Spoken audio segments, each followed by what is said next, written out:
We're going to learn how to do the welt pocket that is in the book Classic Tailoring Techniques by not Richard Corson, Cabrera. And it is page 68. I'm just looking at the book right now. So it's the Cabrera Classic Tailoring Techniques book, pages 68 through 72. And this kind of pocket is different than most welt pockets, whereas this one, you make the welt, which is the little square you see on the outside, and the pocket bag, which is the inside. You make that as a unit, and then you attach the unit onto the garment. So it's kind of backwards. It's kind of confusing in the instructions, so that's why I decided to make a video. Okay, so the first thing that has to happen, let's zoom in here, is that we need to mark the placement on our garment, in this case a square, and on the chest it's actually on a slant as opposed to straight across, which seems kind of bizarre, but when it's on the body and curving around the body, it actually looks like a straight line. So I'll show you, because the way it explains it is again very confusing. So it says it's on a slant. Let's zoom in better. There we go. So the slant, it says it's 4.5 inches long, which is going to be this way, and 1 inch wide, which is the height, and the placement line is usually on a 1/2 inch slant. That was really confusing. So basically what it means is this point and this point, there's a 1/2 inch difference. So normally when I draw it, I'll draw this 1 inch mark, draw 1/2 inch, go over 4.5, and then down, and then connect the dots. That's kind of very confusing, but once you do it once, it kind of makes sense. Okay, so on the next step here, we're cutting a piece of woven fusible on the cross grain, 4.5 by 1 3/8, which is different from the marks we made on the outside, but we need that difference. It comes into play later. So, and it says draw a 3/8 inch margin along the bottom edge on the unglued side, because we will be stitching on that. So that is what this line is.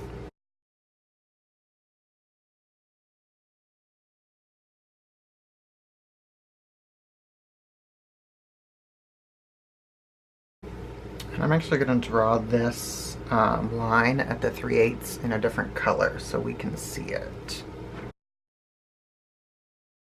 Okay, so now we're onto this step, and we're going to trim away a 1/4 inch diagonals from the upper right and the lower left corner, and that is going to give us the slant that we drew on our garment. So on our next step, we're going to be taking the fusible we cut, and we're going to be fusing it to a piece of garment fabric, leaving, let's see, 3/8 inch of fabric at each side, and we're going to leave 5/8 of an inch at the top, and we need to make sure that the grain line of our fabric is this way, whereas the grain line of our fusible is this way.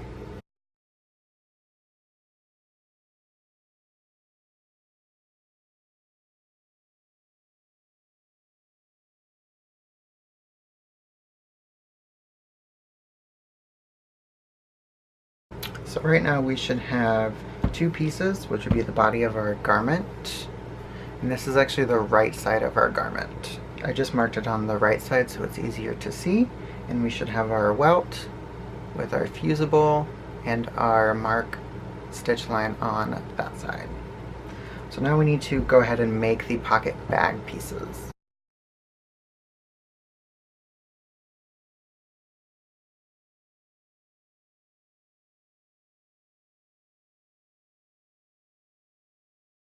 So since our pocket marking and our welt are both slanted, we need that slant also on the pocket bag.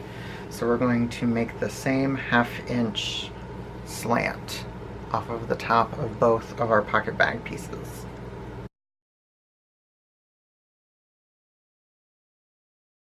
This part to me is always a little confusing because I always want to do it upside down or backwards. So we're just gonna imitate our picture. Let's see if I can make it so you... Nope, that's not the right way. Zoom out. So we're gonna line our pocket back up like this, and we're gonna make sure our welt is this way. We're gonna lay him on there, and we're going to stitch with a 1/4 inch seam allowance all across here. And I'm actually going to use a contrasting thread so you can see where I'm sewing. And on most machines, the width of the presser foot from the needle to one side is a 1/4 inch. So whenever I sew a 1/4 inch seam, I just line up the raw edge with the edge of the presser foot. Once we've sewn it, we need to go ahead and press. Let's do this. We need to press our seam open. So we can take our pins out. I always set my seam first just by going over it like this. And then we want to press it open. Once we've pressed our seam open, we actually have to do some more fabric origami. So we have our piece. This is how it sits after we pressed it open. We're going to take this. We're going to fold. But we don't want to fold here. We want to scooch that guy up. You can kind of feel it. It'll pop into place. And then we're going to press that just quickly. Just to get him to stay. So then on this side, we have this. We're going to end up sewing right on this line and right on this line. But what we want to do is a little trick to make sure we don't see our lining fabric. So we're going to smush this down, and then we're actually going to push it towards the middle. And we're going to make this little bump. So I'll go ahead and pin one side. And then this one, we want to make sure we have that in there. And that little bump, we're actually easing it. Basically what it's going to do is it's going to wrap around this when we flip it. It's very counterintuitive and sounds like it doesn't make sense, but it'll work. Now that it's pinned, we're going to stitch from here to here and here. Hello, focus. We're stitching along the edge of our fusible down to here, and we're going to do one stitch off of the edge on each side.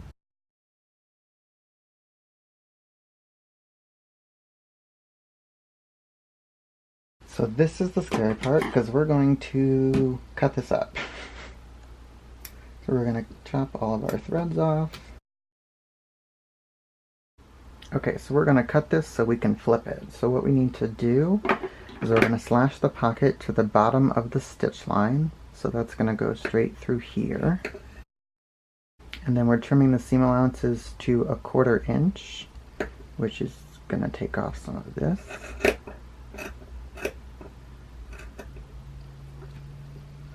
And then also going to take off, oh, you cannot see, take off this. And then we need to trim our corners so they will flip.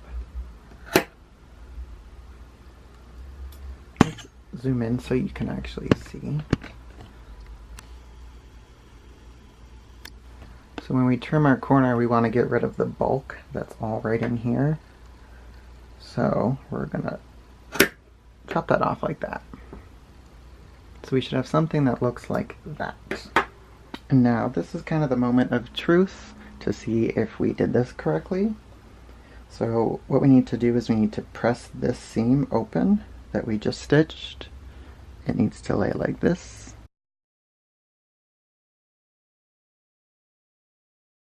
So we have both of them pressed open. If we would look at it, hello. So it looks like that. And now we take this whole piece and we flip it. We have our welt. Kind of. We did it correctly. It just needs a little bit of help. So we have our Welt pocket bag unit, but these don't look like very good corners. So what we can actually, oh, I lied, I have one. They make a thing called a point turner.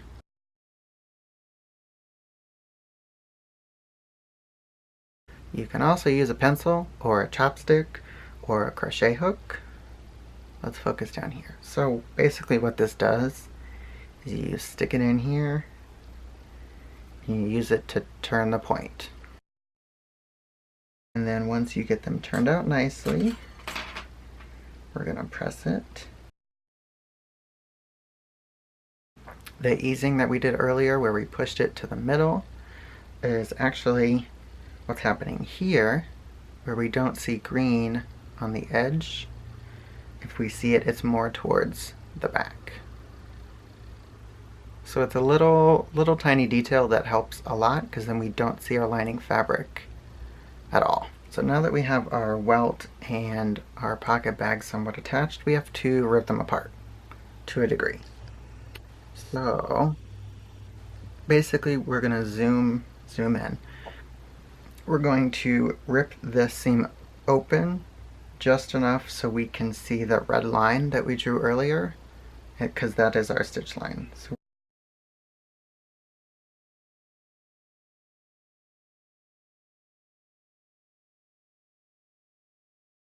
the next step in the book is actually to make a reinforcement piece, and it gives you dimensions of a piece of pocketing to cut and put behind this.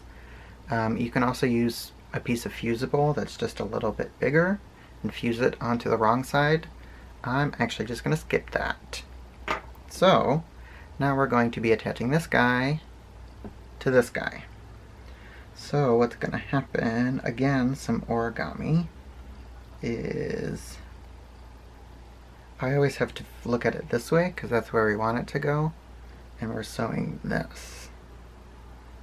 So this gets flipped. So our red line ends up on that line.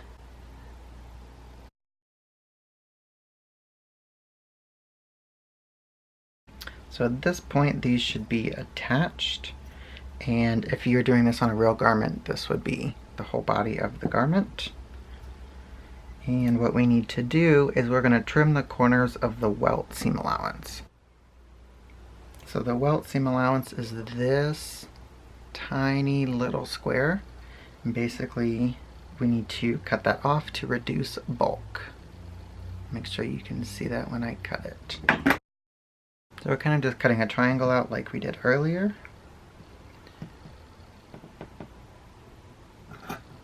And this is only going through the layer of the welt, not the body of the garment. So we have our welt that is now attached to our garment, and we need to finish our pocket bag. So we're going to take our other piece. It actually goes on at an angle, which again seems very confusing, but it is going to slide right here. We're going to slide it under our welt seam allowance, and it should make a weird kind of angle. And when we sew it, we're actually not sewing the same distance. Let's zoom in. Nope, this way. We're actually going to sew it a little bit shorter on either side. So that's where that ends. And that's where that ends. But we're actually going to sew about 3/8 of an inch shorter on either side. And again, this will make sense in like 3 steps. So instead of ending here, we're going to end about there. And then on this side, we're going to end about there. So we're stitching through one layer of pocketing and our garment, and we're not catching our welt seam allowance. So we're stitching literally just right here, all the way across to there. This is where another kind of scary part comes in, because we're going to chop through this. So basically what's going to happen is we're going to cut a giant hole through the middle of this. So our stitch lines are supposed to be uneven, and this is the shorter one. So we have our shorter one here. Let's cut these off.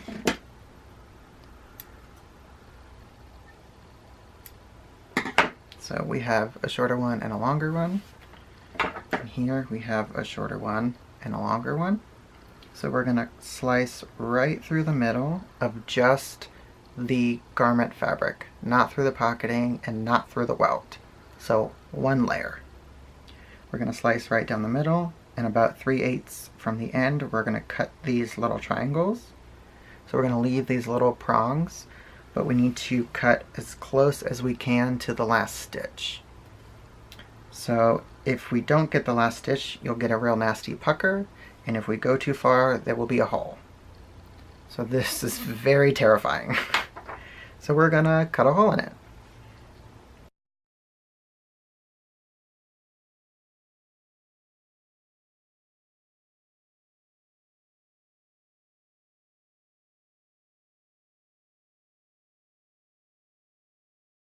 Now that we've cut this giant hole in the middle, it's the moment of truth to see if we did it correctly.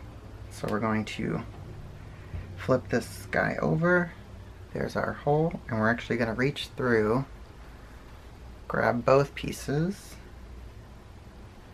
and now it is really strategic ironing. So we have kind of a mess going on.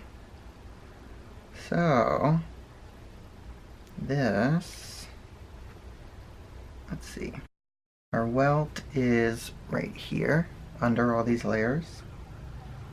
We want that to stay flat. So we're going to press, again, there's our red line. We're going to press him down.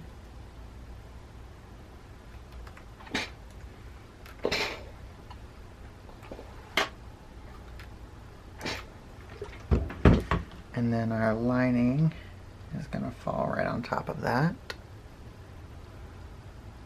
We're going to press him down.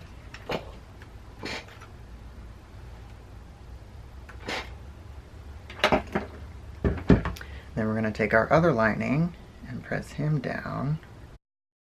Actually, that guy's going to go like that. And when we flip it over, we have our lovely welt. So you can actually peel back the welt and see what's going on. So I actually messed up a little bit. This one looks great, but this little triangle needs to be back up that way. So we're going to flip this over, and this little triangle needs to come this way. I have no idea why this doesn't match. It's probably because I didn't mark it right in the first place. So that's cool. So in the book it now says to baste the welt closed, so just along the top. We're basting our pocket closed, so there's no way to get into it, and what that's going to do is hold it in place. Hello. Going to hold the welt to the garment together in place until we're done finishing and sewing the whole pocket.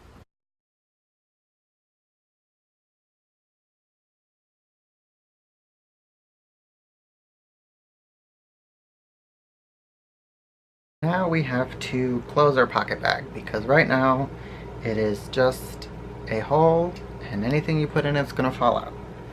So we're going to put this guy here. I like to lay it this way, and then you kind of peel up your edge.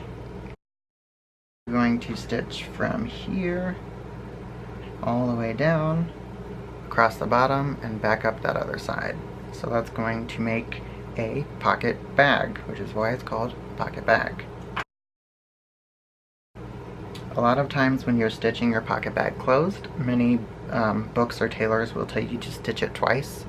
So you'll stitch it once on the stitch line and then once about 1/8 of an inch away from your stitch line, and basically what that does is double reinforces it, because to get back inside the pocket to close the pocket bag once the garment is made is very complicated. So you can just take the extra 2 minutes now and sew it again.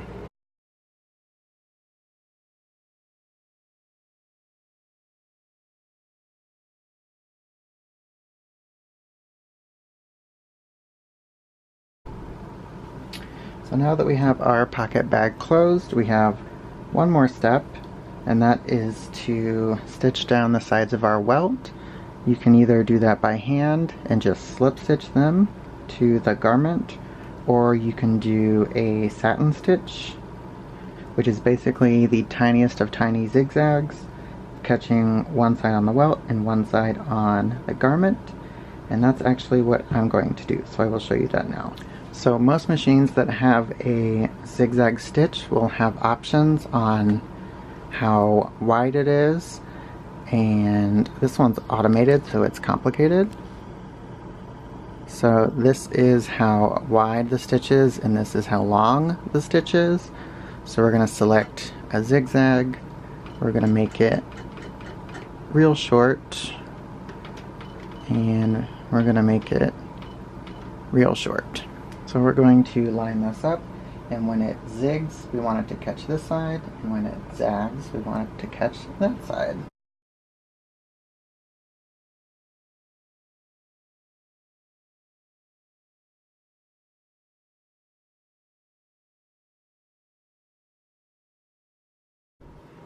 So this satin stitch turned out much better. If you can get thread that matches very close and do a very tiny satin stitch, it looks very good. Slip stitching is basically the best to make it disappear. So we're going to give this guy one more good press, and then we can take our thread that was holding it closed out. And that is our finished welt pocket. So why it kind of overlaps on the top is so we don't have a seam right here that is our lining fabric. It's actually hidden down about, what's that, like 3/8? And then the reason that our stitch lines weren't even is because we wanted this one to be shorter, so then that we don't see it in there. So when we stitch our pocket bag close, it catches everything, and that's why it's like that on this side too. So we don't have a seam there, that's our lining, and we don't see our lining because it starts all the way down here. And that is what I like to call the one-piece welt pocket. Ta-da!